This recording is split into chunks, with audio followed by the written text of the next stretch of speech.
Il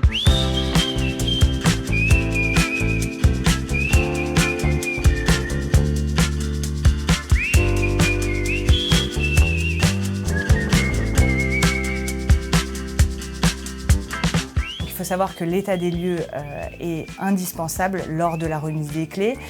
Il faut y être très attentif, ça protège à la fois le propriétaire mais aussi le locataire.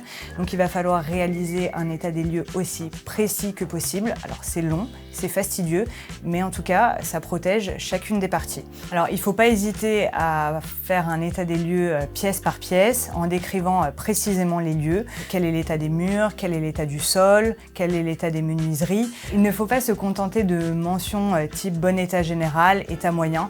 Il faut vraiment être le plus précis possible et on peut notamment accompagner l'état des lieux par des clichés photographiques. C'est un élément objectif et c'est un moyen très efficace de se prémunir contre des contestations ultérieures à la fois du propriétaire ou du locataire lors de la restitution des lieux.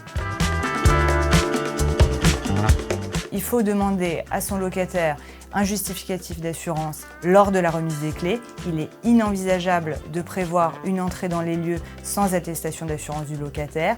Et ensuite, le propriétaire pourra réclamer à son locataire une attestation d'assurance tous les ans. Il est aussi recommandé au propriétaire, même s'il n'en a pas l'obligation, mais c'est fortement recommandé, de souscrire une assurance en qualité de propriétaire non occupant.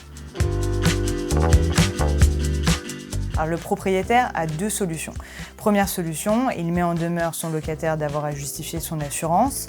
S'il ne le fait pas dans le délai d'1 mois, il peut souscrire au nom et pour le compte de son locataire une assurance contre les risques locatifs. Il pourra ensuite répercuter le coût de cette assurance sur les avis d'échéance qui seront adressés au locataire par 12e généralement. Ensuite, deuxième solution, il lui adresse un commandement d'avoir à justifier de son assurance. Le locataire dispose d'un délai d'1 mois pour produire son attestation.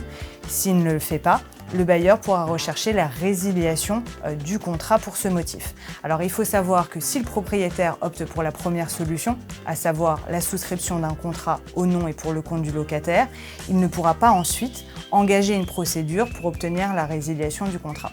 C'est l'une ou l'autre des options.